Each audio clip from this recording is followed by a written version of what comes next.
The marble counter shined under the pendant lights as Jared King poured a glass of Macallan 18. Outside, the Texas hills rolled on, lined with the luxury homes he'd made his fortune selling. 35. Rich, successful, but clueless about the truth. Mara, his lovely wife, drifted through the kitchen. They'd been married 6 months, and he was still just as taken with her as the day he first saw her in that supermarket, working the floor as a sales associate. "Honey, your mother's calling again," Jared said, watching Brenda's name flash across Mara's phone for the 3rd time that evening. "She probably wants to discuss the charity gala," Marla replied without looking up, her draw thick as honey, but somehow lacking warmth. Jared studied his wife's face, the perfect cheekbones, the practiced smile that never quite reached her eyes. Something had been gnawing at him for weeks, the way she flinched when he touched her unexpectedly. How she never initiated intimacy. The strange knowing looks between her and her mother. Speaking of Brenda, she's been in our guest house for 3 months now. Don't you think it's time she found her own place? Mara's spine stiffened. "She's helping us adjust to married life, Jared. She's been through 2 divorces. She knows things." "What kind of things?" "Just relationship things." Mara's voice carried an edge now. "Why are you being so hostile toward my mother?" Before Jared could respond, Brenda herself swept through the back door without knocking, something that had begun to irritate him more with each passing day. At 58, she carried herself with the predatory grace of a woman who'd learned to survive by manipulating others. "Jared, darling." Brenda's voice dripped synthetic sweetness. "I was just telling Mara how lucky she is to have landed such a successful man. Not every girl gets to live in a mansion before she's 30. The way she said "landed" made Jared's skin crawl like Mara had been fishing for him. "I need to update your iPad," Jared told Mara, desperate to change the subject. "The new real estate app I'm beta testing needs to sync across all our devices." "Oh, that old thing. I barely use it anymore."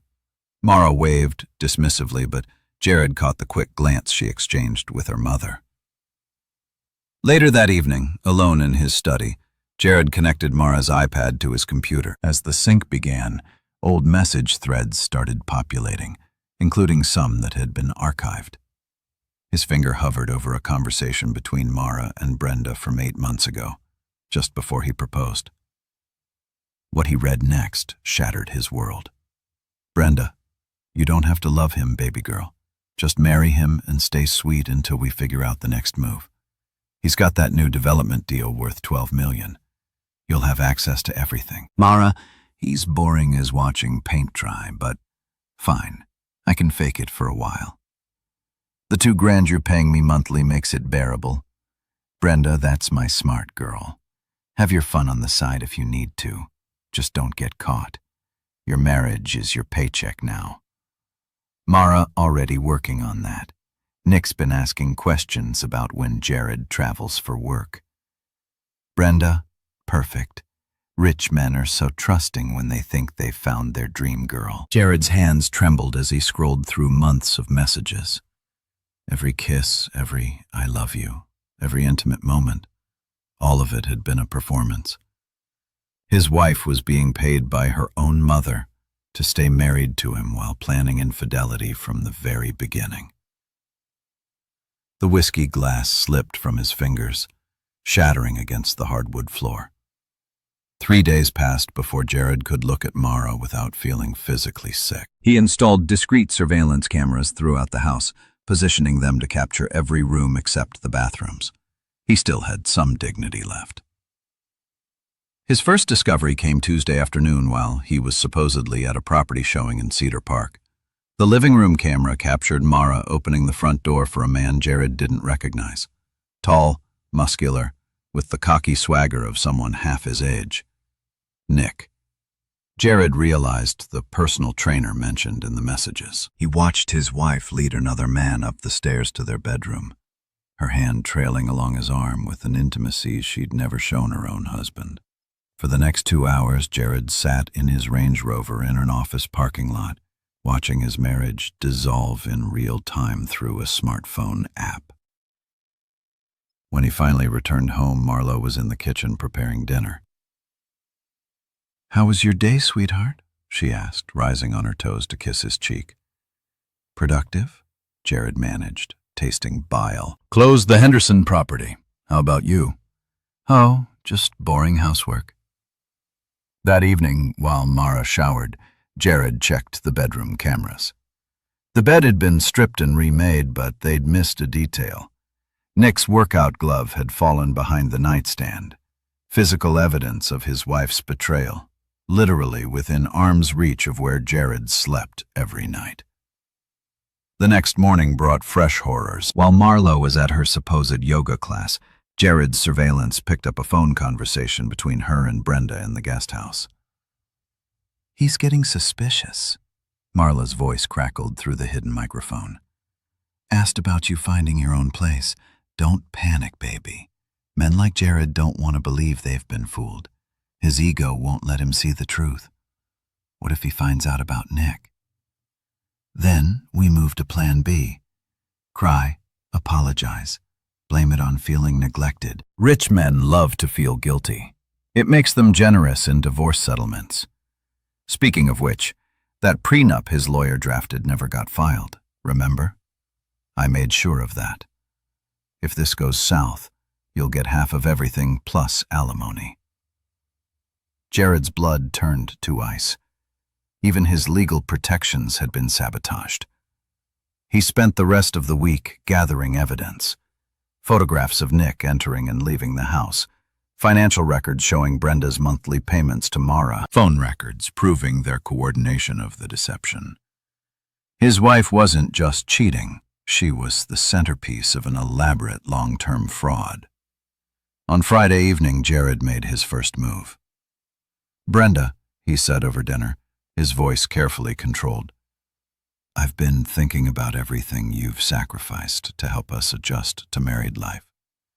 You deserve a real vacation." The older woman's eyes lit up with greedy interest. "Oh, Jared, that's so thoughtful, but I couldn't possibly." "I insist. I've already booked you a 7-day Mediterranean cruise. First-class cabin, all expenses paid. You leave Sunday." Mara looked genuinely confused by her husband's sudden generosity toward her mother. But Brenda was already mentally spending the money. "Well, if you're sure." Brenda's smile was predatory. "Mara can manage without me for a week, can't you, baby?" "Of course, Mama." As Jared watched his wife agree to her mother's absence, he felt the first spark of satisfaction he'd experienced in weeks. The puppeteer was about to leave the building, and he planned to cut every string while she was gone. Brenda's departure Sunday morning felt like a prison door opening.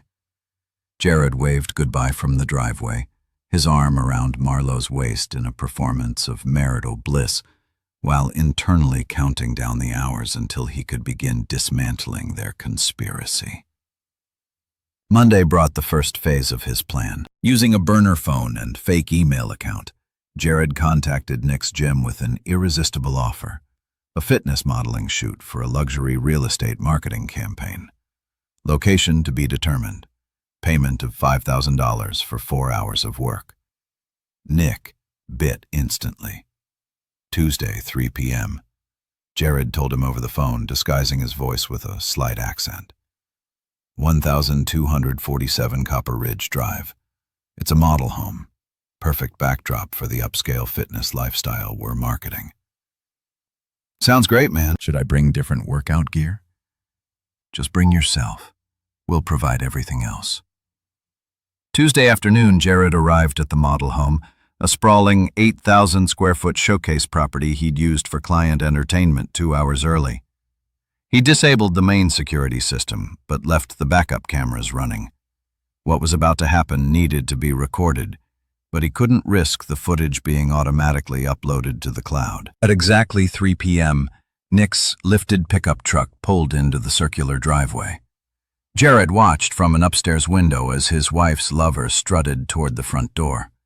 Gym bags slung over his shoulder, expecting easy money and probably planning to brag to Mara about his good fortune. The doorbell's chime echoed through the empty house like a funeral bell. "You must be Nick," Jared said, opening the door with his most professional smile. "I'm the photographer. Come in." "Come in." Nick stepped into the foyer, his eyes immediately drawn to the soaring ceilings and crystal chandelier. "Damn, this place is sick. Your client's got serious money." "Oh, he does indeed." Jared closed the door behind Nick, the sound of the deadbolt sliding home unnaturally loud in the silence. "He's also got serious problems with people who take things that don't belong to them." Something in Jared's tone made Nick's smile falter. "What do you mean?" "I mean, you've been screwing my wife in my bed for 3 months. The color drained from Nick's face as recognition dawned. He took a step backward, his gym bag sliding off his shoulder and hitting the marble floor with a thud. "Look, dude, I can explain." "No need." Jared's voice remained eerily calm. "I have videos, photos, text messages. I know exactly what you've been doing with Marlo while I'm out working to pay for the house you've been violating." Nick's eyes darted toward the door, calculating distances. "Listen, she said you guys had an arrangement. She said you were cool with. She lied." Jared took a step closer, just like she's been lying to me since the day we met. "But here's the thing, Nick. You're not the real problem. You're just a symptom, a disease, and diseases need to be eliminated." The younger man's athletic build meant nothing against Jared's cold fury and 15 years of disciplined gym training. When Nick finally made his move toward the door, Jared was ready. The fight was brutal, but brief. Nick's first swing went wide, his panic destroying his coordination. Jared caught his wrist, twisted sharply, and drove his knee into Nick's solar plexus. As the trainer doubled over, gasping, Jared grabbed the back of his head and slammed his face into the marble entryway table. Blood splattered across the white stone like abstract art. "You thought you were so clever," Jared panted, standing over Nick's groaning form. "Thought you found yourself a rich man's wife who'd pay for your fun. But you were just the entertainment, a distraction while her real target was my bank account." He dragged Nick to the center of the living room where the cameras would capture every angle. "Please, man," Nick wheezed through split lips. "I didn't know she was playing you too. She told me you were separated, that the divorce was already." Jared's fist connected with Nick's jaw, snapping his head sideways. More lies. Everything about this relationship has been lies. For the next 20 minutes, Jared methodically destroyed Nick's confidence, his ego, and his will to fight back. Every punch carried months of cheating. Every kick delivered the rage of a man who'd discovered his entire marriage was a performance. When it was over, Nick lay curled on the Persian rug, his designer workout clothes torn and bloodied, whimpering like a beaten animal. "Here's what's going to happen," Jared said, crouching beside him. "You're going to disappear from Mara's life. No phone calls, no texts, no accidental meetings at coffee shops. If I see you within 50 miles of my wife, this beating will feel like a gentle massage compared to what comes next." Okay, I get it. I'm not finished." Jared's voice dropped to a whisper. "I'm also going to destroy your business. Those state health inspectors who've been meaning to check your gym safety protocols, they'll be getting an anonymous tip about steroid distribution and unsafe equipment. Your insurance company will receive some interesting photos of you, shall we say, compromising a married client in her home. Your landlord will hear about the noise complaints and property damage you've been causing." Nick's eyes widened in terror. "You can't do that. That's my livelihood. Should have thought about that before you decided to make a career out of home wrecking. Jared stood, adjusting his shirt cuffs as if he'd just finished a business meeting. Oh, and Nick, if you even think about warning Mara about our conversation, I'll release the bedroom footage to everyone in your contact list. Your family, your friends, your other clients. They'll all get to see what kind of man you really are. Jared left Nick bleeding on the floor and walked to his Range Rover without looking back. Phase 2 of his plan was complete. Now, it was time to destroy the real architects of his betrayal. By Thursday morning, Jared had 3 different law firms working on his case. His divorce attorney, Patricia Valdez, specialized in high-net-worth marital dissolutions involving fraud. His civil litigation team was building cases for conspiracy, emotional distress, and identity theft. His criminal attorney was documenting everything for potential prosecution. This is one of the most sophisticated marriage fraud schemes I've ever seen, Patricia said during their conference call. Your wife and her mother didn't just plan a gold digger operation. They created a multi-layered criminal enterprise. Jared sat in his downtown office, spread sheets of financial records across his mahogany desk. What are our chances in court with the evidence you've gathered? Excellent. The text messages alone prove premeditation and ongoing conspiracy. The financial records show a pattern of payments contingent on maintaining the fraudulent relationship, and the surveillance footage. Patricia paused.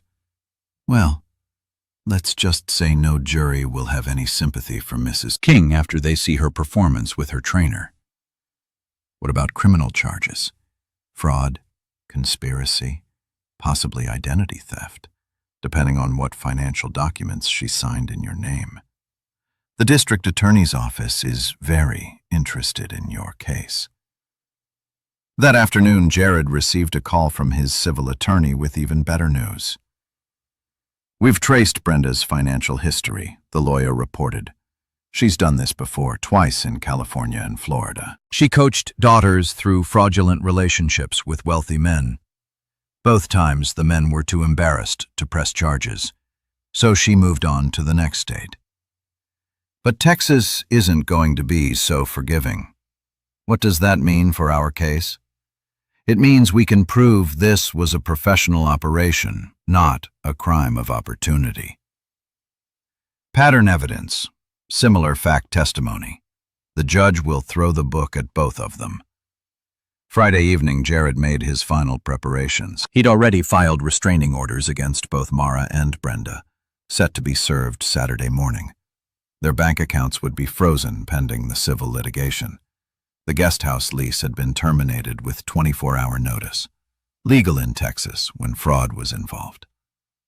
As he reviewed the papers one last time, Mara entered his study carrying a glass of wine. "You've been working so much lately," she said, settling into the chair across from his desk. "I feel like we haven't spent any quality time together since Mama left for her cruise." Jared looked at his wife, really looked at her for perhaps the first time since discovering the truth. The practiced concern in her voice, the calculated way she crossed her legs, the timing of her appearance, just as he was handling legal documents. Even now she was performing. "You're right," he said finally. "We should definitely spend more time together. In fact, I think tomorrow will be very educational for both of us." Mara smiled, missing the edge in his voice entirely. "I can't wait." As she left the study, Jared permitted himself a cold smile. His wife's performance was about to receive its final review, and the critics would not be kind. Saturday morning came with that crisp October air that made Austin shine.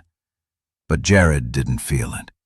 All he felt was the tension, waiting for the legal gears he'd set in motion to start crushing his enemies. At 9 a.m. sharp, Travis County Sheriff's deputies knocked on both the main house and guest house doors simultaneously. Jared watched from his upstairs bedroom window as Brenda was served papers on the guest house porch, her Mediterranean tan fading to ash white as she read the restraining order and civil suit documents. In the main house, Mara's reaction was even more satisfying. "What is this?" she demanded, her voice shrill with panic as she burst into Jared's study. "They said something about fraud and conspiracy."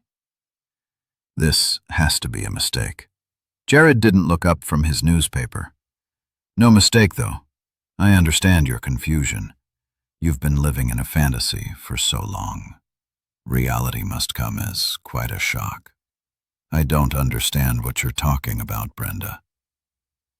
You don't have to love him, baby girl.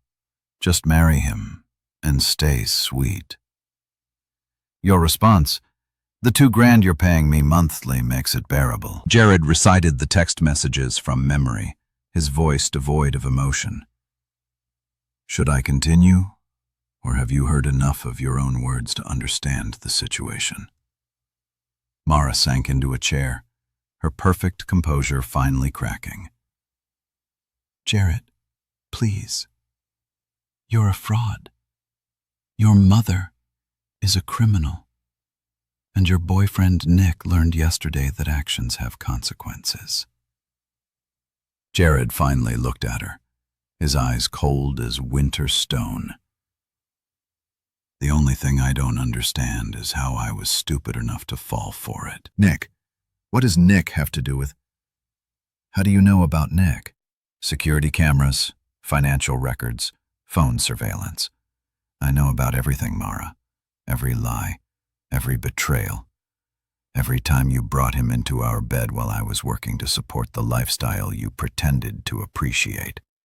Marla's mask finally slipped completely, revealing the calculating predator underneath. "Fine, yes. It started as Mama's plan. But I could have learned to love you, Jared, if you'd been more attentive." More what? More gullible? More what? More gullible? More willing to bankroll your affairs? Jared stood towering over her. "Save the performance for the jury. You're going to need all the practice you can get." The front door slammed open and Brenda stormed in like an avenging fury. The court papers crumpled in her fist. "You self-righteous piece of garbage," she screamed at Jared. "You think you're so smart with your lawyers and your money? We'll destroy you in court." "We'll take everything you have." "No, Brenda, you won't." Jared's voice remained steady, but his eyes burned with controlled rage. "You see, I did some research on you. Turns out this isn't your first rodeo. Sandra Martinez in Los Angeles, 2018. Rebecca Chen in Miami, 2020. You've been running this same scam for years, coaching your daughter to defraud wealthy men." Brenda's face went pale. "You can't prove." "I can prove everything. Bank records, witness testimony, pattern evidence. The FBI's Financial Crimes Unit is very interested in your multi-state operation." Jared moved closer, his presence filling the room. "You made one critical mistake, Brenda. You got greedy. Instead of taking a quick settlement and moving on, you tried to build a long-term extraction scheme. That gave me time to uncover everything. We'll file charges against you for—" Mara shouted, jumping to her feet. "For what? Investigating my own wife's criminal activity? Protecting my assets from fraud?" Jared laughed, but there was no humor in it. "Please do file charges. I'd love to explain to another judge how you've been stealing from me for months." Brenda grabbed Mara's arm. "Come on, baby. We're leaving. Let his fancy lawyers fight our fancy lawyers. The restraining order requires you to stay at least 500 yards from this property," Jared said quietly. "And as of today, all your credit cards have been canceled, your bank accounts frozen, and your lease on the guest house terminated. You have exactly 1 hour to collect your personal belongings before security escorts you off the premises." "You can't do that," Brenda shrieked. "This is our home." "No, Brenda. This is my home. You were guests who overstayed. You're welcome." Jared checked his Rolex. 59 minutes and counting. As mother and daughter scrambled to pack their belongings, Jared felt the first genuine satisfaction he'd experienced in months. The game they'd been playing was over, and they were finally learning that he'd been the only one who understood the rules. 2 months later, the Travis County Courthouse buzzed with anticipation as King v. King and Brennan became the most talked-about divorce case in Austin society. Local media had dubbed it the Puppet Master trial, and every seat in Judge Catherine Morrison's courtroom was filled. Jared sat at the plaintiff's table in a perfectly tailored navy suit flanked by his legal team. Across the aisle, Mara and Brenda huddled with their defenders. "The plaintiff will present opening arguments," Judge Morrison announced. Patricia Valdez rose with predatory grace. "Your Honor, this case involves one of the most calculating marriage fraud schemes this county has ever seen. The defendants didn't simply lie to Mr. King. They created an elaborate criminal enterprise designed to systematically drain his wealth through psychological manipulation and premeditated deception." She gestured toward the evidence table where phones, computers, and financial records were displayed like exhibits in a museum of betrayal. "We will prove that Brenda Brennan orchestrated a multi-state criminal operation, coaching her daughter Mara to target wealthy men for financial exploitation. We will show documented evidence of monthly payments made to ensure Mara's continued participation in this fraud. And we will demonstrate that this conspiracy included planned infidelity as a tool of psychological control." The courtroom stirred as Patricia clicked a remote, displaying blown-up text messages on the main screen. "You don't have to love him, baby girl. Just marry him and stay sweet," she read aloud. "Your marriage is your paycheck now. These are not the words of a caring mother. These are the instructions of a criminal mastermind to her willing accomplice." Mara's attorney, a nervous young defender named James Walsh, did his best with an impossible case. "Your Honor, my client was a victim of her mother's manipulation. Brenda Brennan psychologically coerced her daughter into this situation. Mara King is as much a victim as her husband, but when the evidence presentation began, even Walsh seemed to lose heart." Jared took the stand with calm dignity, his testimony precise and devastating. "I believed I had found genuine love," he said, his voice carrying clearly through the packed courtroom. "Instead, I discovered I had been selected as a target for financial exploitation. My wife wasn't unfaithful because she fell out of love.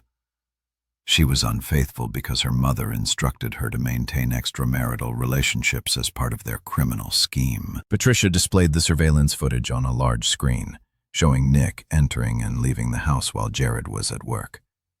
Several jurors visibly winced. "Mr. King, how did discovering this betrayal affect you emotionally?" Jared's jaw tightened.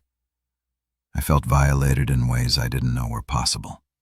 My home, my bed, my trust. Everything had been contaminated by their lies. I realized that every moment with my wife had been a performance designed to keep me compliant while they robbed me." When cross-examination began, Mara's attorney tried to paint Jared as controlling and vindictive. "Isn't it true, Mr. King, that you became violent when you discovered your wife's affair?" "I defended my property and my dignity when I confronted the man who was violating my home," Jared replied evenly. "Nothing more." "You beat him severely, didn't you?" "I stopped a criminal from continuing his crimes." "If that makes me violent, then every property owner in Texas is violent." The judge sustained Patricia's objection, but the damage was done. Jared came across as justified rather than vindictive. Brenda's testimony was a disaster. Under oath, she tried to claim she was only trying to help her daughter find happiness. "I just wanted Mara to have financial security," she said, dabbing her eyes with a tissue. "I've been through difficult divorces myself. I know how important it is for a woman to protect herself, Mrs. Brennan." Patricia said during cross-examination, "You testified that you were helping your daughter find happiness. But according to your own text messages, you told her explicitly that she didn't need to love Mr. King. How do you reconcile those statements? I meant she didn't need to rush into deep feelings. You also testified about protecting your daughter financially. But isn't it true that you were paying her monthly to stay married to my client? That was just household support. $2,000 per month in cash payments conditional on maintaining the marriage is household support. Brenda's story fell apart under scrutiny, each answer contradicting the last. But Mara's testimony provided the trial's most dramatic moment. Taking the stand in a conservative dress, clearly chosen to evoke sympathy, she attempted to portray herself as a victim of both her mother's manipulation and her husband's neglect. "I never wanted to hurt Jared," she said, tears streaming down her face. "I was confused and scared. My mother convinced me that this was normal, that all wives had to secure their futures this way." Mrs. King. Patricia began her cross-examination. "You testified that you were confused and scared, but your text messages show you actively planning your affair with Nick before your wedding day. Were you confused about that too?" That's not what those messages meant. You wrote, and I quote, "Already working on that. Nick's been asking questions about when Jared travels for work." What did you mean by working on that? Marlowe's composure cracked. "I don't remember exactly." "You don't remember planning to cheat on your husband before you even married him?" "It wasn't like that. You're twisting everything." Mrs. King, did your mother pay you monthly to stay married to Mr. King? She helped with expenses, yes or no? Did she pay you money conditional on remaining married? A long pause. Yes. Did you engage in extramarital relations with Nick Martinez while married to Mr. King? Another pause. Yes. Did you do so in the marital bed in Mr. King's home while he was working to support you financially? Mara broke down completely. Yes, but I never meant for it to go this far. It was supposed to be temporary. The courtroom erupted. Judge Morrison called for order, but the damage was catastrophic. Mara had just confessed to every element of the fraud under oath. Judge Morrison's verdict was swift and merciless. "In 30 years on the bench, I have rarely seen such a calculated and cruel deception," she said, her voice cutting through the silent courtroom. The defendants engaged in a sophisticated criminal conspiracy that went far beyond simple infidelity or even gold digging. They created a fraudulent identity, established a fake emotional relationship, and systematically exploited the plaintiff's trust for financial gain. She looked directly at Brenda and Mara, both of whom seemed to shrink under her gaze. "Mrs. Brennan, you orchestrated this scheme with the calculating precision of a career criminal. The evidence shows this is not your first attempt at marriage fraud, merely your most ambitious. You will face the full consequences of your actions." Mrs. King, you were not a victim in this conspiracy. You were a willing and enthusiastic participant. Your crocodile tears cannot wash away months of premeditated deception. The financial judgment was devastating. $2.3 million in compensated damages, $5 million in punitive damages, and forfeiture of all marital assets. Brenda and Marlowe were jointly and severally liable, meaning either could be forced to pay the entire amount. Additionally, the judge issued permanent restraining orders and referred the case to the district attorney for criminal prosecution. This court will not tolerate the systematic defrauding of Texas citizens, Judge Morrison concluded. The defendants will serve as an example to others who might consider similar schemes. Outside the courthouse, media swarmed as Jared emerged with his legal team. Cameras flashed and reporters shouted questions, but he maintained his composure. "Justice has been served," he said simply. "I hope this case sends a clear message that fraud will not be tolerated, regardless of how it's disguised."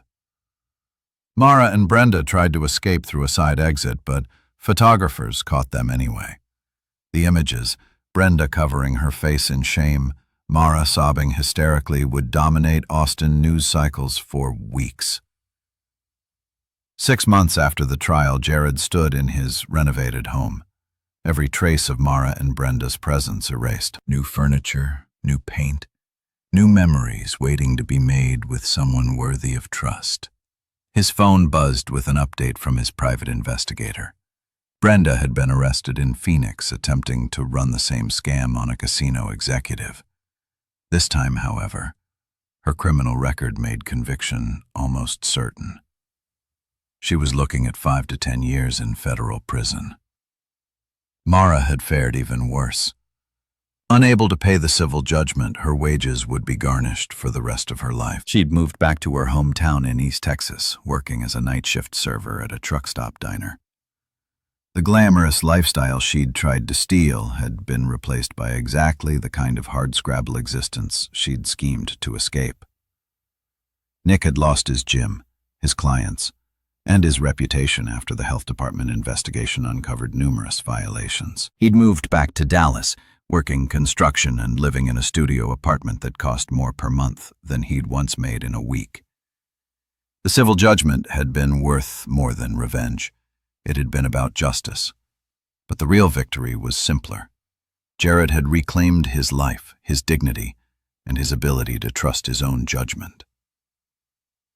As he poured himself a glass of wine, he'd been played by experts, but he'd responded like a professional. In the end, the truth had been more powerful than all their lies combined.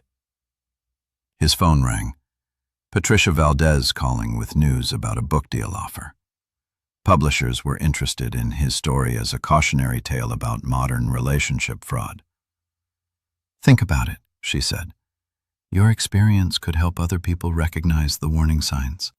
Jared considered the offer as he watched the Texas sunset paint his windows gold. Maybe it was time to help others avoid the trap he'd fallen into. Maybe some good could come from the worst experience of his life.